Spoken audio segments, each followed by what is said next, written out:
Hello students. तो आज की क्लास में हम एनसीईआरटी की बुक पढ़ेंगे मैथ की, जिसमें कक्षा 5 की एनसीईआरटी हमने ली है, जिसमें पार्ट 1 के हम इम्पोर्टेंट क्वेश्चंस को आज कवर अप करेंगे। पहले पार्ट का नाम है मछली उछली। जैसा कि इसमें हम पहला सवाल देखते हैं कि 1,00,000 को अंकों में लिखिए।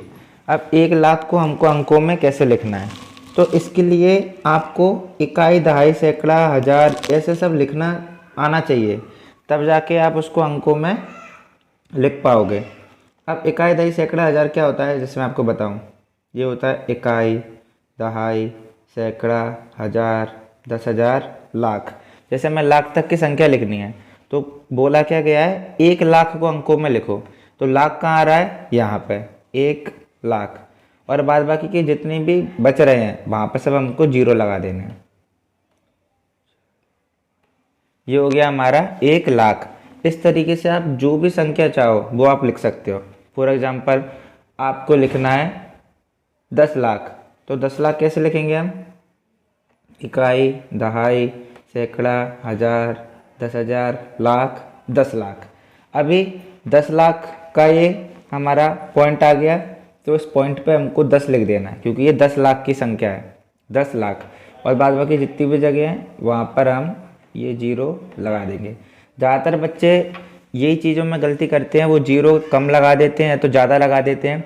उसका कारण ये है कि वो इस तरीके से इकाई, जैसे मैंने डैश लगा लगा के आपको सिखा रहा हूँ, इस तरीके से पहले लिखने की प्रैक्टिस करें, उसके बाद फिर वो डायरेक्ट लिख सकते हैं। तो ये हमारा पहला सवाल हुआ, 1,00,000 को अंकों में लिखिए। तो इस तरीके से यहाँ पे 1,00,000 को अंकों में लिख दिया गया है। अब हम बढ़ते हैं हमारे दूसरे इम्पोर्टेंट सवाल की तरफ। ये दूसरा सवाल है, 1 करोड़ की संख्या में कितने शून्य होते हैं। तो ये वही आ गया कि हमको किस तरीके से अपनी संख्या लिखनी है। पहले तो हमें संख्या लिखनी आनी चाहिए, उसके बाद हमें पता चल जाएगा कि उसमें कितने 0 होते हैं। तो उसी तरह से हम लिखेंगे इकाई, दहाई, सैकड़ा, हज़ार, 10,000, लाख, 10,00,000, करोड़। अब यहाँ पे करोड़ आ रहा है और कितना करोड़ लिखना है हमें, 1 करोड़। तो करोड़ वाली जगह पे 1 लिख दिया हमने, जो हो गया 1 करोड़। अब जितनी भी जगह डैश हैं यहाँ पर सब जगह 0 लगा दो। देखो 4, 5, 6, 7, देखो कितने 0 हो गए, 1, 2, 3, 4, 5, 6, 7, 7 0 हो गए। ये लिखा है देखो 1 करोड़। इस तरीके से आपको लिखना है। तो पहले आपको ये जो निशान लगा के जो प्रैक्टिस में करवा रहा हूँ, इस तरह की आपको प्रैक्टिस करनी है। इस तरीके से आपको संख्या लिखनी है, उसके बाद जाके आप इस तरीके से डायरेक्ट संख्या लिखना सीख जाओगे। चलो अब हम बढ़ते हैं हमारे अगले सवाल की तरफ। हमारा अगला सवाल है, यदि दूध की कीमत 50 रुपये प्रति लीटर है तो 2,000 रुपये में कितने लीटर दूध आएगा। ये भी देखो बहुत इंपॉर्टेंट सवाल है, और इससे मिलते जुलते कई सारे सवाल हमारे पेपर में आने की पूरी संभावना है। इन सवालों को कैसे करना है, सबसे पहले तो हमें देखना है हमें क्या दिया है। दूध की कीमत 50 रुपये प्रति लीटर है, तो 1 लीटर दूध बेटा हमको 50 रुपये का दिया है। 1 लीटर दूध कितने का दिया है, 50 रुपये का। तो हम इसको कैसे लिखेंगे, देखो 1 लीटर कितने का है, 50 रुपये। इसको लिखने का आज हम पूरा आपको एक तरीका बता देते हैं, जिस तरीके से आपको लिखना है, इससे आपको कभी गलत नहीं होगा। बेटा 1 लीटर 50 रुपये का है, यानी क्या, ऐसे लिख सकते हैं 50 रुपये में कितना दूध आ रहा है, 1 लीटर। 50 रुपये में 1 लीटर। हमें 2,000 रुपये का बताना है, तो हमें इस रुपए की इकाई को चेंज करना है। पहले तो हमें पहले 1 रुपये में पता करना पड़ेगा 1 रुपये में कितना लीटर दूध आ रहा है। ये देखो 1 रुपये, 1 रुपये में क्या होगा, ये 50 जो है, ये 50 एकम 50 होते हैं, 50 एकम 50, तो एकम का 1 यहीं रहेगा, और 50 जो गुणा में है 1 के, वो इस तरफ भाग में आ जाएंगे, यानी 1/50 लीटर। ये देखो कितना अच्छा है, 1 रुपये में कितना हो गया, 1/50 लीटर।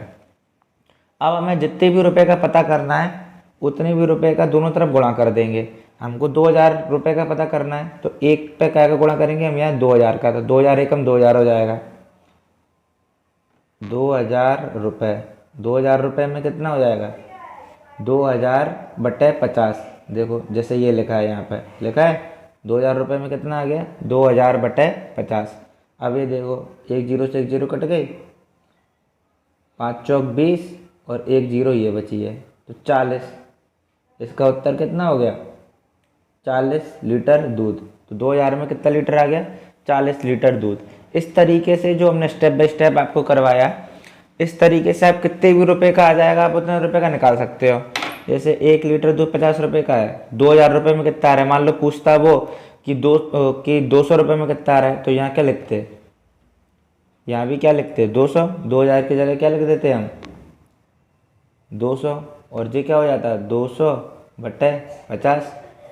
ऐसे 5 से जीरो से जीरो कट जाता है, 5 चौक 20, 4 लीटर दूध उत्तर हो जाता है। यानी संख्या कोई भी आपको चेंज करके आ सकती हैं। चलो अगला सवाल देख लेते हैं। अगला सवाल भी देखो बहुत बढ़िया है। अच्छा देखो, ये सवाल हम कर रहे हैं, सवाल करने का सही तरीका है कि आपको सबसे पहले आपकी एनसीईआरटी का पूरा पाठ पढ़ना होगा, बिल्कुल समझ समझ के, बिल्कुल समझ समझ के, क्योंकि एनसीईआरटी की जो किताब है बहुत सुंदर तरीके से, बहुत ही अच्छा अध्ययन करके उन किताबों को बनाया गया है, जो कि हमारी इमेजिनेशन को, हमारी सोच को विकसित करती है। कक्षा 5 के बच्चे छोटे ही होते हैं, तो उनको पहले सोच विकसित करना बहुत ज़रूरी है। तो उसके लिए आपको पाठ को पूरा पढ़ना पड़ेगा अपने टीचर की मदद से। पाठ को आप पूरा अच्छे से समझें, उसके बाद आपको ये सवाल भी, इम्पोर्टेंट सवाल आसानी से समझ में आएंगे। पाठ आपको पूरा अच्छे से समझना पड़ेगा, ये मैं हर बच्चे से कहता हूँ। एनसीईआरटी की किताब पूरी अच्छे तरीके से समझ के पढ़ें, बहुत आसान तरीके से और बहुत सुंदर तरीके से उसमें समझाया गया है। चलो इस सवाल की तरफ बढ़ते हैं। यदि अंगूर से किशमिश बनाने पर उसका वजन 1/3 हो जाता है, तो 12 किलोग्राम अंगूर हैं भैया, उनसे कितनी किशमिश बनेगी। देखो भाई बहुत सुंदर सवाल है कि एक अंगूर से किशमिश बना दिया है तो उसका वजन 1/3 हो गया, यानी वजन का 1/3 भाग होगा, 3 भाग बन गए उसके अलग अलग, तब जाके उसका एक अंगूर बना। एग्जाम्पल से समझो कि जो अंगूर होता है बेटा, उसको किशमिश कैसे बनाते हैं, अंगूर में उसको सुखाया जाता है तो अंगूर छोटा हो जाता है, ऑब्वियसली बात है कि अंगूर छोटा हो जाएगा। तो जैसे ये अंगूर है, इसको बेटा किशमिश बनाया तो ये 1/3 हो गया, यानी कितना हो गया होगा पता है, अगर इसके 3 भाग करो अपन बराबर, तो उतने के बराबर, एक एक टुकड़े के बराबर, यानी एक पूरा ये था अंगूर, तो इसके अगर 3 हिस्से करे जाएं तो उसका कोई भी एक हिस्सा अगर हम ले लें, उतना छोटी हो गई किशमिश, यानी 1/3। ये भाग के तरीके को आप ज़रूर से अच्छे से समझ लें। भाग का तरीका कैसा होता है, जैसे कि हम एक और आपको एग्जांपल से समझाते हैं। जैसे मान लो ये कोई इतनी बड़ी लाइन है, अब पूरी लाइन अपने आप में एक होती है, कोई भी चीज़ एक होती है, एक लाइन है।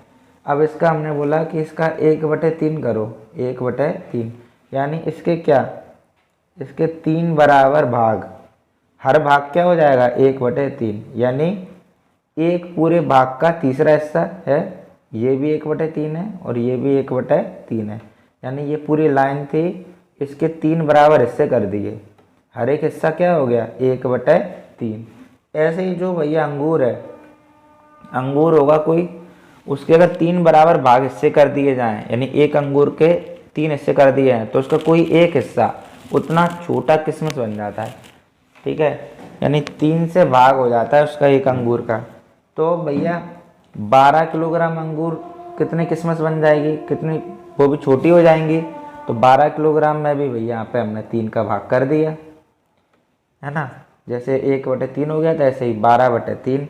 अब क्या होता है यहाँ पे, गौर से देखो, यहाँ पे ये हर है और ये अंश की ऊपर संख्या होती है, अंश और हर आपस में कट जाते हैं, तो ये 3 चौक 12, तो 4 किलोग्राम किशमिश बनेगी भैया। 12 किलो अंगूर से कितनी हो गई, 4 किलोग्राम किशमिश। आई होप आप समझ गए होंगे, आसान है ये सवाल। इसी तरीके से संख्या बदल के कोई भी आ जाएगा, मान लो अंगूर है, अंगूर की जगह कुछ भी आ गया, ठीक है। इस तरीके से संख्या बदल के सवाल आ सकता है, आप इस सवालों को करने की प्रैक्टिस करें। अगला सवाल देखते हैं। अगला सवाल है, एक कार 1 घंटे में 60 किलोमीटर की दूरी तय करती है। कोई कार है 1 घंटा तक लगातार चलेगी तो कितना पहुंचती है वो? 60 किलोमीटर। भैया 60 किलोमीटर पहुंच जाती है तो 2.5 घंटे में कितना दूरी तय करेगी ये बताना है हमको। ये फिर उसी तरीके से हम करेंगे। 1 घंटे में कितना कर रही है ये देखो, 1 घंटे में 60, 1 घंटे में 60 तो 2.5 घंटे में बताना है अपन को। तो 1 घंटे में यहाँ भी 2.5 का गुणा कर दो और यहाँ भी 2.5 का गुणा कर दो। अगर वो 5 घंटे में पूछता तो यहाँ भी 5 का गुणा कर देते और यहाँ भी 5 का गुणा कर देते। ये बहुत आसान है क्योंकि यहाँ 1 घंटे में पहले से ही बता दिया था, यानी हमें 1 घंटे की तो पता करनी थी और 1 घंटे की दी थी उसमें, तो आसान था। यानी 1 में 2.5 का गुणा कर दिया, यहाँ भी 2.5 का गुणा कर दिया, तो 60 का 2.5 में गुणा किया तो कितना आ गया? 150। देखो 60 में 2.5 का गुणा करके देखते हैं, बहुत आसान है। 60 गुणा 2.5। ये दशमलव वाले गुणा में बच्चे बहुत गलती करते हैं। ये किस तरीके से करना है? देखो 5 का पहले 0 में गुणा करो, 0, 5 का 6 में गुणा करो, 5 6 30, यहाँ गुणा का निशान लगाया। अब 2 का करो, 2 का गुणा करो, अभी इस पॉइंट को भूल जाओ। 2 का 0 में गुणा किया 0 और 2 6 12। अब इन सबको क्या करते हैं? जोड़ देते हैं। 0 की 0, 0 की 0, 3 2 5 और 1। अब देखो बेटा कितने संख्या के बाद पॉइंट है? देखो एक संख्या के बाद पॉइंट है तो एक संख्या के बाद हमने यहाँ पे पॉइंट लगा दिया।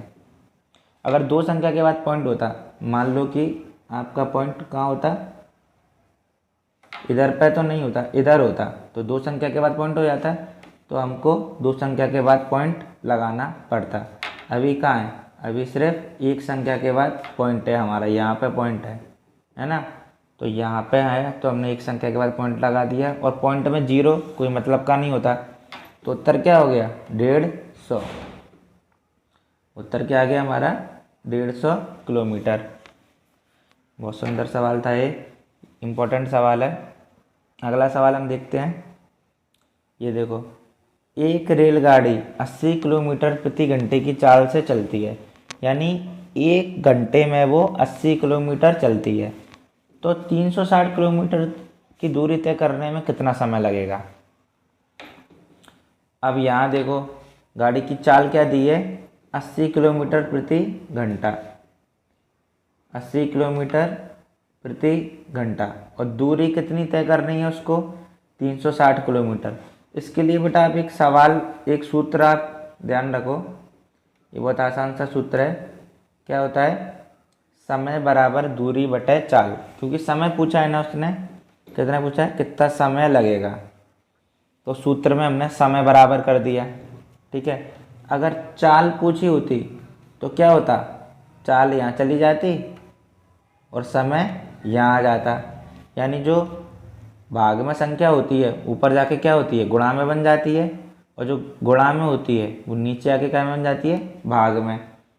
तो जिस भी चीज़ के बारे में हमें पूछा गया है उसके अनुसार हम इस सूत्र में चेंजेस कर देते हैं। अभी समय पूछा गया था तो समय बराबर लिख दिया हमने दूरी बटे चाल। अब दूरी कितनी है? 360 किलोमीटर, तो दूरी की जगह क्या लिख दिया? 360। और चाल कितनी है उसकी? 80 किलोमीटर प्रति घंटा, तो यहाँ हमने 80 लिख दिया।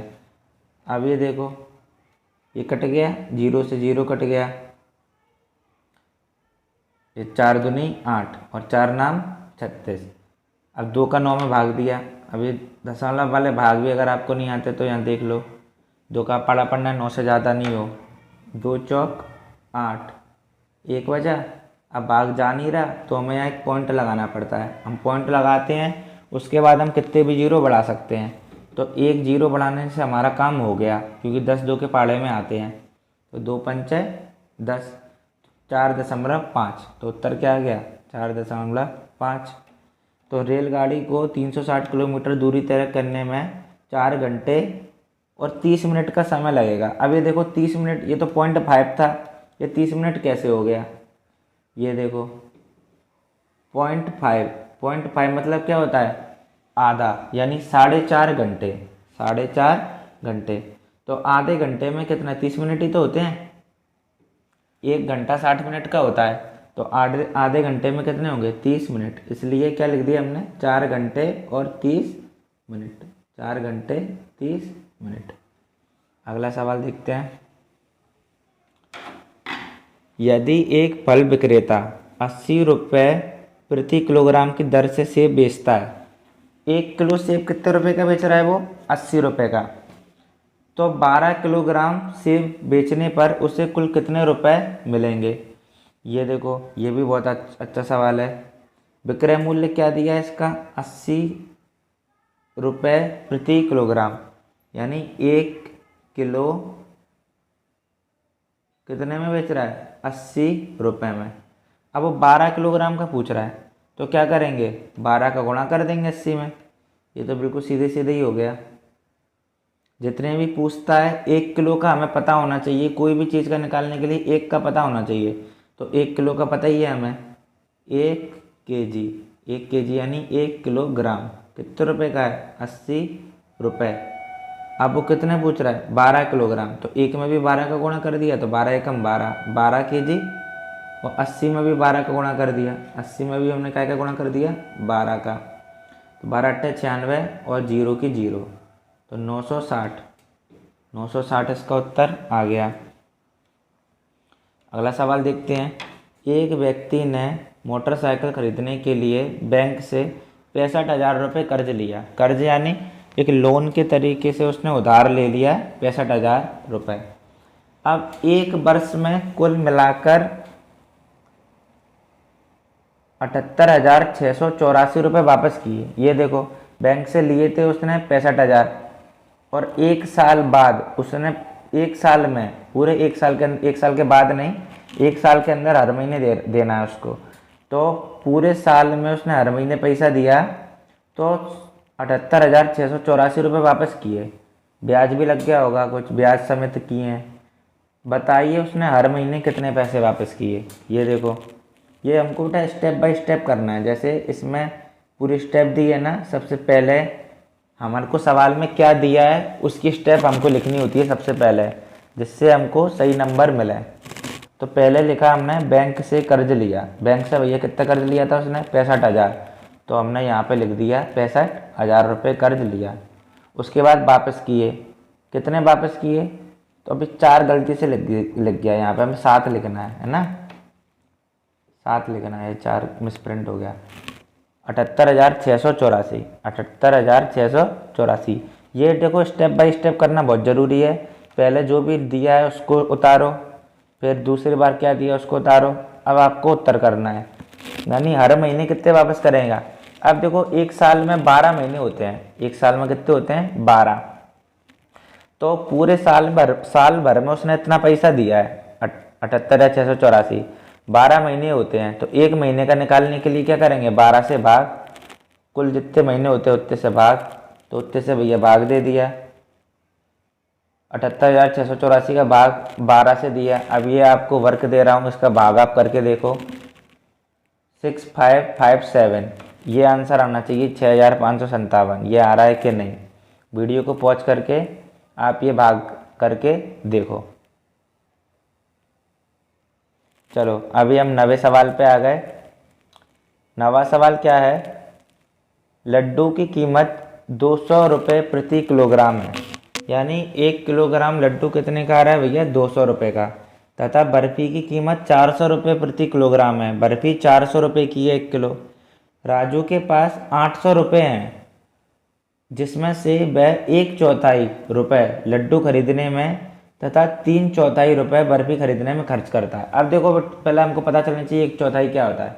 1/4 यानी 1/4, 1 यानी पूरा सामान, यानी पूरी चीज़, पूरी चीज़ यानी पूरे पैसे कितने हैं, 800।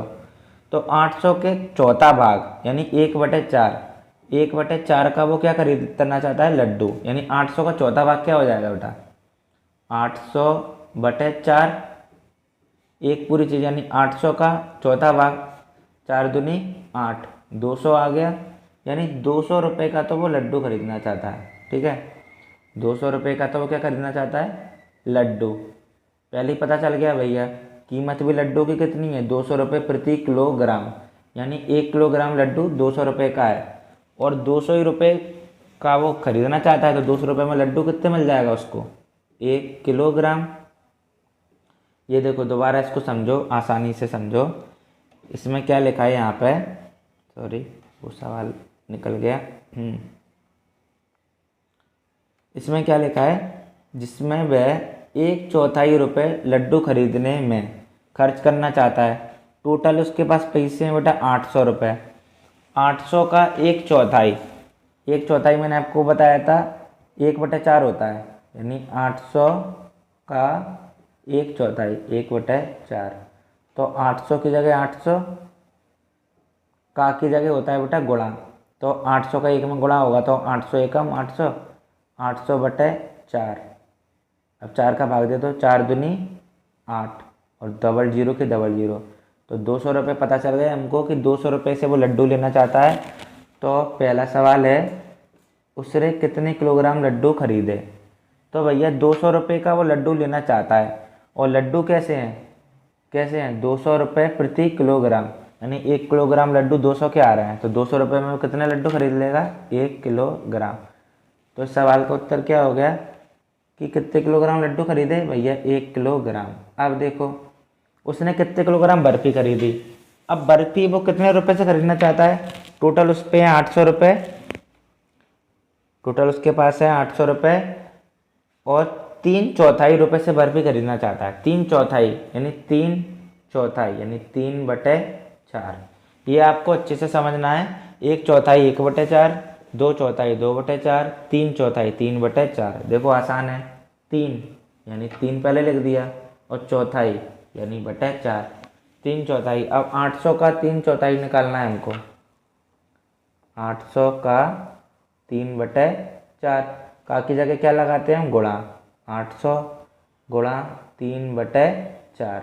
अब ये देखो 4 से भाग दे दो, ये 200 बार कट गया, 4 दूनी 8 और डबल जीरो। अब 3 का गुणा कर दो 200 में, तो 3 का 2 में गुणा करेंगे, 3 दूनी 6 और डबल जीरो यानी 600 रुपये। तो 600 रुपये की वो क्या खरीदेगा, बर्फ़ी, है ना। 200 रुपये 800 रुपये थे टोटल, 200 रुपये का लड्डू ले लिया, बचे 600 रुपये की बर्फ़ी खरीदेगा। अब बर्फ़ी का प्राइस क्या है बेटा, बर्फ़ी 400 रुपये की 1 किलो है। बर्फ़ी क्या है, 400 रुपये की 1 किलो है। 400 रुपये की 1 किलो है बेटा, तो 200 रुपये की आधा किलो होगी, 200 रुपये की आधा किलो और 400 रुपये की 1 किलो। उसके पास कितने हैं टोटल, 600 रुपये। 600 रुपये हैं, 400 रुपये की 1 किलो हो गई और 200 रुपये की आधा किलो यानी 1.5 किलो। बर्फ़ी टोटल कितनी हो गई, 1.5 किलो। देखो ये उत्तर भी हो गया। कैसे कर दिया उसने, स्टेप बाय स्टेप। सबसे पहले लिखा लड्डू का मूल्य, लड्डू का मूल्य था हमारा 200 रुपये प्रति किलोग्राम।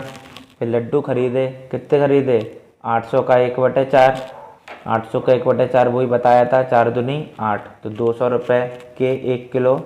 तो 200 रुपये के लड्डू खरीदने थे, तो 200 रुपये में 1 किलो तो उसने लड्डू खरीद लिए। अब शेष पैसे से बर्फ़ी खरीदी। अब 200 रुपये का लड्डू खरीद लिया, 800 में से 200 का 600 बचे। अब बर्फ़ी का मूल्य था 400 रुपये किलोग्राम, तो उन्होंने 600 का 400 में भाग दे दिया, सीधे ऐसे भी कर सकते हैं, 2 जीरो से 2 जीरो कट गई, 4 का 6 में भाग दोगे 1.5 आएगा। यहाँ पर जैसे हमने बताया था कि 400 रुपये की 1 किलो बर्फ़ी और बचे 200, तो आधा किलो बर्फ़ी और, तो टोटल 1.5 किलो बर्फ़ी। तो उसने क्या ख़रीदा, 1 किलोग्राम लड्डू और 1.5 किलोग्राम बर्फ़ी। तो यहाँ पर आज हमने 9 सवालों, जो इम्पोर्टेंट सवाल हो सकते थे हमारे एक पार्ट 1 के लिए, जिसका नाम है मछली उछली, 9 सवाल हमने किए। दोबारा मेरी आप सबसे यही गुजारिश रहेगी कि आप पाठ को पूरा पढ़ें। ये तो सवाल थे जो आपके पेपर के लिए इम्पोर्टेंट थे, आ भी सकते और नहीं भी, परंतु किताब आपको पूरी पढ़नी है। पार्ट 1 आपको अच्छे से समझ के पढ़ना है, किताब के बाहर कुछ नहीं जाएगा और आपको समझ में भी अच्छा आएगा। So thank you very much to watch this video. I hope you guys learn a lot from it.